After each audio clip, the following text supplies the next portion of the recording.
ప్రభు పేరిట మీ అందరికీ వందనాలండి. అందరూ బాగున్నారా? ఈరోజు వాక్య సారాంశం ఏంటంటే, కొన్ని మన పరిస్థితుల్లో మనం ఒంటరిగా ఉన్నాము. అసలు నాకెవరు లేరు, నన్నెవరు పట్టించుకోవట్లేదు, ఒంటరిగా ఉన్నాను, నేను ఒంటరిదాన్ని, ఒంటరి వాడిని అని అనిపించే సమయాల్లో దేవుని వాక్యం ఎలాంటి భరోసా ఇస్తుంది, ఎలాంటి వాగ్దానాలు మన కొరకు ఇస్తుందో చూద్దాము. ఒంటరిగా ఉన్నప్పుడు దేవుడు మనకు ఎలా తోడుంటాడో చూద్దాము. మన జీవితంలో అనేక సమస్యలు ఉంటాయి కదండి. కొన్ని చూస్తే భయాలు, అనారోగ్యాలు, ఆర్థిక ఇబ్బందులు వచ్చినప్పుడు మనం ఒంటరిగా అనిపిస్తూ ఉంటుంది, మనల్ని ఎవరో పట్టించుకోవట్లేదు అని. కానీ బైబిల్ గ్రంథం మనకేం సెలవిస్తుందంటే, దేవుడు తన పిల్లలను ఎన్నడూ విడిచిపెట్టేవాడు కాదు. బైబిల్ గ్రంథం అదే సెలవిస్తుంది. ఎవరు మనల్ని విడిచిపెట్టినా మన ఒంటరితనాన్ని పొందుకుంటూ ఉన్నా, ఒంటరితనాన్ని ఫీల్ అవుతూ ఉన్నా, దేవుడు బైబిల్ గ్రంథం నుంచి దేవుడు ఏమైనా సెలవిస్తున్నారంటే, యెషయా గ్రంథము 41:10, నీవు నా దాసుడవనియు, నేను నిన్ను ఉపేక్షింపగా ఏర్పరచుకుంటున్నాను, నేను నీతో చెప్పి ఉన్నాను, నీకు తోడై ఉన్నాను, భయపడకుము, నేను నీ దేవుడు అయి ఉన్నాను, దిగులు పడకుము, నేను నిన్ను బలపరుతును, నీకు సహాయం చేయవాడు నేనే, నీతి అను నా దక్షిణ హస్తంతో నిన్ను ఆదుకొందును. ఇక్కడ దేవుడు ఏమైనా సెలవిస్తున్నాడు చూడండి. నీవు నా దాసుడువు, నేను నిన్ను ఉపేక్షింపగా, నేను నిన్ను తిరస్కరించగా, నేను నిన్ను ఏర్పరచుకుంటుని, నేను నీతో చెప్పి ఉన్నాను, నేను నీకు తోడై ఉన్నాను. చూసారండి, మనం ఒంటరి వారు కాము, దేవుడు మనకు తోడై ఉన్నాడు కాబట్టి మనము ఒంటరి వారము కాము. నేను నీతో చెప్పి ఉన్నాను, నేను నీకు తోడై ఉన్నాను, దిగులు పడకము, భయపడకము, జడియకము, నీకు సహాయం చేయవాడను నేనే అని దేవుడు సెలవిస్తూ ఉన్నాడు. కాబట్టి మనం ఒంటరితనంగా ఎందుకు ఫీల్ అవ్వాలి? దేవుడు మనకు తోడున్నాడు కదా. కొన్ని సందర్భాల్లో చూడండి, ఇప్పుడు పెళ్ళయిన తర్వాత భర్త, తర్వాత పిల్లలు కూడా ఎదిగిన తర్వాత కొంతకాలానికి పెళ్ళైపోయి, లేకపోతే వేరే జాబుల నిమిత్తం వేరే ప్రాంతాలు వెళ్ళిపోతారు. కొంతమంది ముసలి వాళ్ళు అయిపోతారు, కొంతమందికి భర్త చనిపోతాడు, కొంతమందికి భార్య చనిపోతుంది, ఇంట్లో ఒక్కళ్ళే ఉంటారు. అలాంటి పరిస్థితుల్లో ఒంటరి జీవితాన్ని జీవిస్తున్న వారికి ధైర్యం ఎవరండి? ఆదరణ ఎవరు? దేవుడే ఆదరణ, ధైర్యము, నమ్మకము. ఆయన మనకు తోడుగా ఉన్నాడు అనే నమ్మకంతో, విశ్వాసంతో మనం దేవుని యందు ధైర్యం కలిగి మనం జీవించాలి. ఒంటరిగా మనం ఫీల్ అవ్వకూడదు. దేవుడు మనకు తోడై ఉన్నాడు, సహాయం చేయవాడు ఆయనే. ఒంటరితనంలో ఆయన మనకు సహాయం చేస్తాడు. అలాగే మనం దేని గురించి చింతపడకూడదు, మన భారాన్ని దేవుని మీద వేయాలి.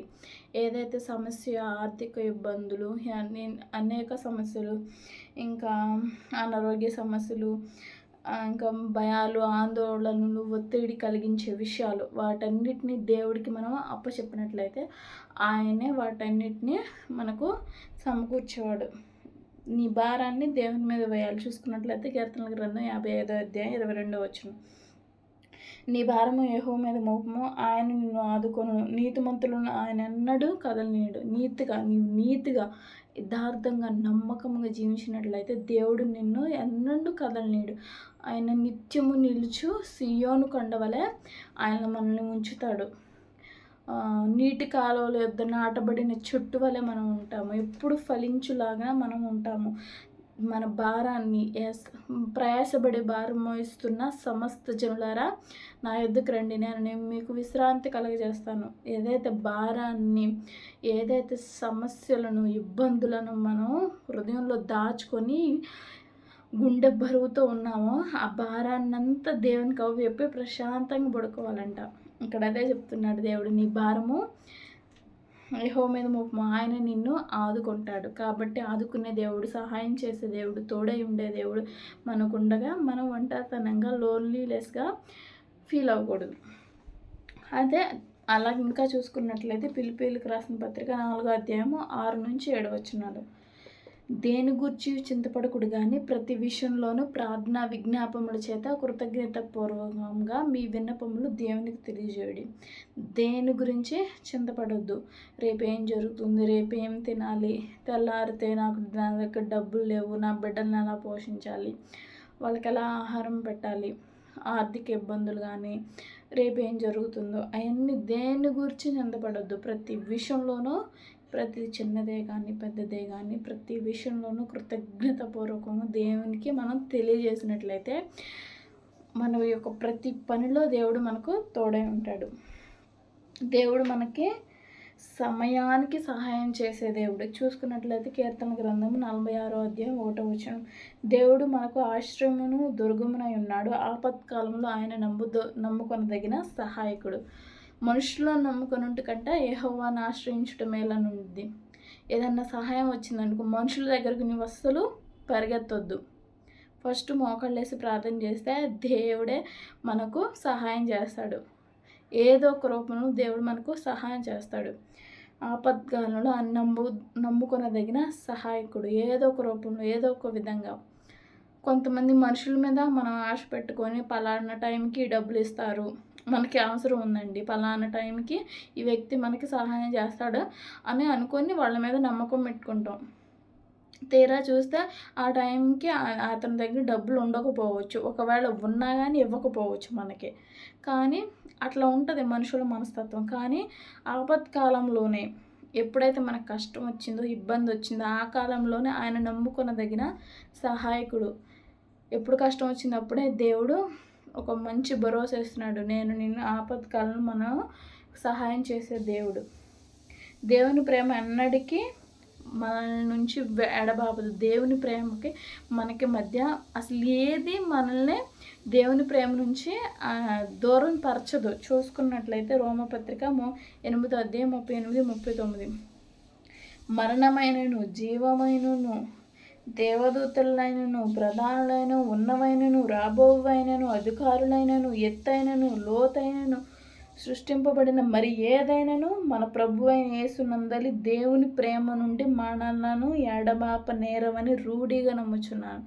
ఇక్కడ చూసుకున్నట్లయితే ఏది దేవుని ప్రేమ నుంచి మనల్ని దూరపరచలేదు. దేవుని ప్రేమ అంత గొప్పది. తల్లిదండ్రుల ప్రేమ కన్నా, భర్త భార్యల మధ్య ఉన్న ప్రేమ బంధం కన్నా, స్నేహితుల మధ్య ఉండే ప్రేమ బంధం కన్నా దేవుని ప్రేమ చాలా గొప్పది. తల్లిదండ్రులు కొంతకాలం అయిన తర్వాత, బిడ్డల వివాహం అయిన తర్వాత తల్లిదండ్రులను విడిచిపెట్టవచ్చు, భర్త కూడా భార్యను విడిచిపెట్టవచ్చు, భార్య భర్తను విడిచిపెట్టవచ్చు, పిల్లలు తల్లిదండ్రులను విడిచిపెట్టి దూరంగా వెళ్ళిపోవచ్చు.